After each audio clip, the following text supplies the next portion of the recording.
Cara a Cara con Rosalía.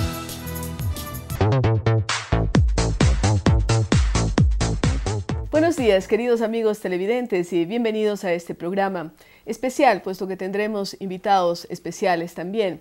En primer lugar, tendremos la posibilidad de hablar con el doctor Philip Campbell. Él es el editor en jefe de la revista Nature y también es el editor en jefe del grupo de publicaciones de Nature. Ha venido a visitar el Ecuador y a conversar con diferentes grupos académicos y científicos del país y a establecer algunos nexos que creemos que son importantes. La entrevista va a ser en inglés y haremos la subtitulación de tal manera que ustedes puedan seguir de cerca esta importante visita. Welcome, Dr. Campbell, to this interview. The idea to talk with you is to have an possibility to talk about how you feel Ecuador in terms, or Latin America in general, in terms of the possibility to publish in some magazines like Nature magazine, that is a very exciting and impressive publication in the whole world. I think there is every potential, and there is some reality too. So if you look at probably the most scientifically powerful country in South America, Brazil, I looked up the statistics, and we published 14 papers over the last 2 years where Brazilians were part of the authorship. And that phrase, part of the authorship, is very important in science. The number of times you see a paper these days with just one author, one scientist, is very few, very seldom. Yeah, most of the time there are some. Absolutely, and in fact, again, as a number that we analysed recently, the average number of authors on a Nature paper is about 6. But sometimes you have huge collaborations. But the key point is that countries where perhaps they don't have the infrastructure and the scale of funding, nevertheless, that other big countries do, nevertheless do have particular assets. They have very sharp minds. Just to be a scientist is something that allows you to contribute in principle. And sometimes you have particular traditions in science or particular resources in the country that scientists can study that are unique or very unusual. So that combination of a tradition of science and the particularities of your country give you something to offer collaborations. Yeah. What are the principal issues that you are looking for when you decide to publish an article? So a paper in Nature is looked at only in terms of its scientific importance. But science, of course, covers all of the disciplines: biology, chemistry, earth science, astronomy, etc. And it can be very pure science, or it can be quite applied science. So, and sometimes it's hard to tell the difference. So, for example, sometimes we will publish a paper on a quite fundamental piece of biology. You can hope that it might be applicable in, for example, cancer research, and it's very quickly discovered whether or not it is. So, and then there are some papers we publish which are absolutely applied. They can be, for example, about the amount of civil conflict that takes place in association with climate change, which is something that is an important topic. And in the case of Ecuador, as being like a tropical country in the middle of the world with the equatorial line and with lots of volcanoes, lots of biodiversity, I think personally that probably we had possibilities for research, for investigation in many fields. From your visit to Ecuador, you had been here a couple of days. Which areas do you think have the more possibilities, the best probabilities to have some field of research and also to be published? I think given the opportunity to collaborate, I don't think it is a limitation that you are a small country and that you perhaps have a small science budget compared to other countries. There is everything to play for. In positive terms, you have, of course, the biodiversity that is one of the wonders of the world. I mean, it is uniquely biodiverse. You have ecosystems that we publish papers about.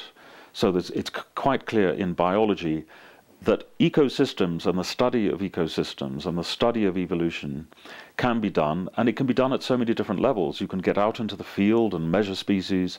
You can be a fundamental molecular biologist and look at those species in those terms. All of that is part of today's science. Climate change, the impacts of climate change, absolutely.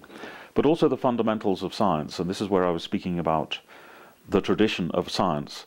So fundamental science is completely unfettered by a goal. It is looking only at science for science's sake. How can I understand why the world behaves the way the world behaves? And fundamental science, for example, physics, is a really great way of attracting people into science, because it can just fascinate them, because you're just going wherever your brain takes you in understanding the world. And that spirit of inquiry and open-ended inquiry and open critical inquiry, where you are free to criticize anybody, it doesn't matter how senior they are, where they are. With the internet nowadays, there is no limitation at all on communication between scientists. That's a great opportunity for people in physics and in chemistry and biology. So I'm very hesitant to identify priority areas for any country. Yeah, I'm sure about that. But we also, I remember one day it was an initiative from Virgin Atlantic to try to get here the support to go on that interplanetary touristic visits. And I hear that, for example, in our case, because of the altitude and the position on the equatorial line, Ecuador probably will offer the best possibilities for that kind of initiatives. And in terms of biodiversity, as you say, or other research that can be done.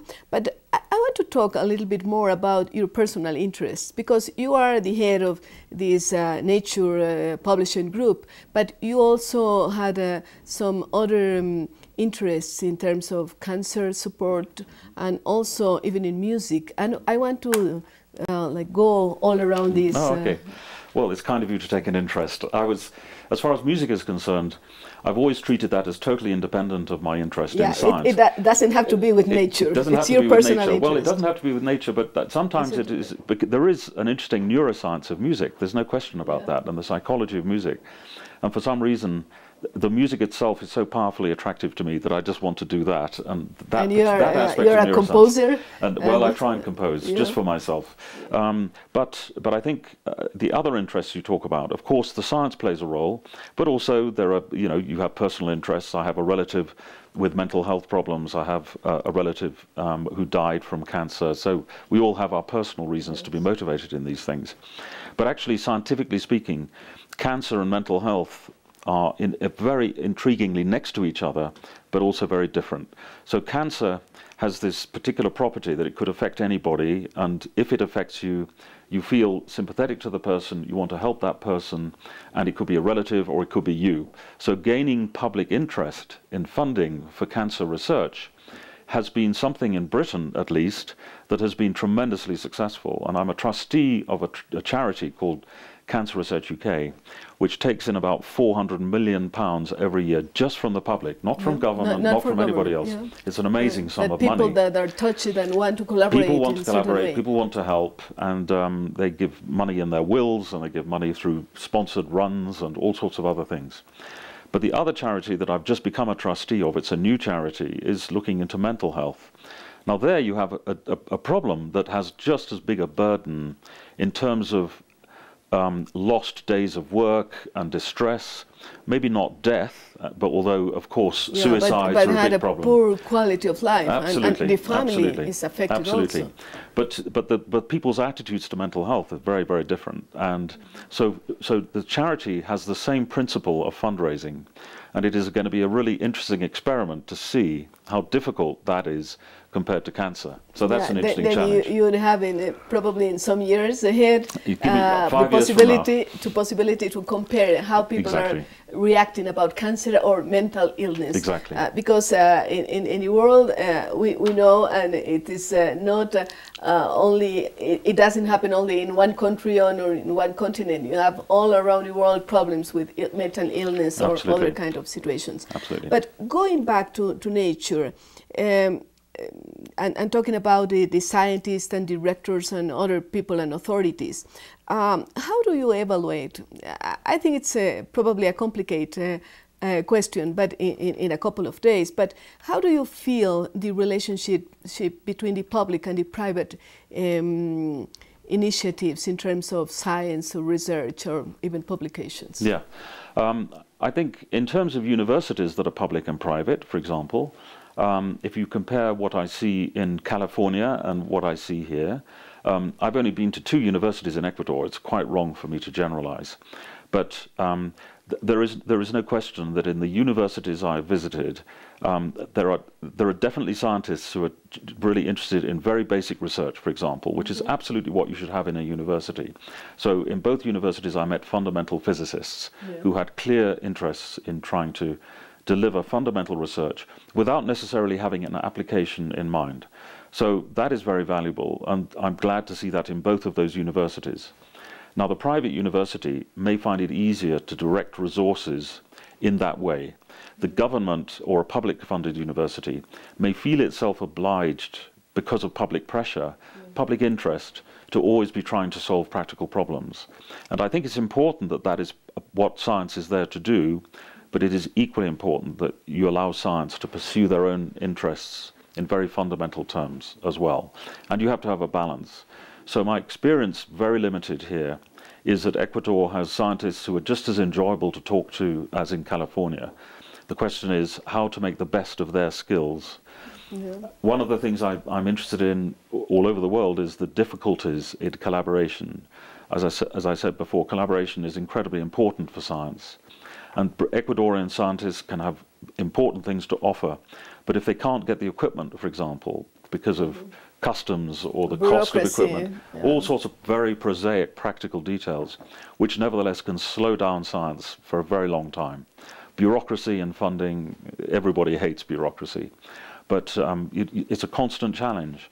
And scientists, I think, need also to be free to say what they think is right about science, what science really needs, because only they fully understand what it takes to be a scientist, I have to say. Very important, and we are at the end of this interview, but I want probably you to say some few words for young researchers, because you have a lot of experience and you are talking all around the world with researchers. What are the most important approach to science or to research that young people has to have? I think they need to be absolutely open to everything. They need to be open to what opportunities elsewhere than where they start. I have a son who is going into mathematics. He's keen to do research, and I'm encouraging, even though I want him to stay in London or in Oxford or somewhere nearby, I absolutely realize his career has to go, is to take him wherever the best place is for him to pursue his intellectual dreams. And if you're young, you above all have the opportunity, believe me, you have a unique time during that phase of your life to pursue your dreams, okay? Because after that, real life gets in the way. You have to work. You have to work, and you have to be answerable to many other people. So the most distinguished scientists in the world have so little time to do science. It's only when you're young that you can really pursue the time. So just focus on your work, but also focus on opportunities to talk to people, especially in other countries. Excellent. We appreciate a lot the advice that Dr. Campbell gives to the young researchers. Gracias a ustedes, queridos amigos, por haber estado con nosotros en esta conversación, y volvemos con ustedes luego de una breve pausa.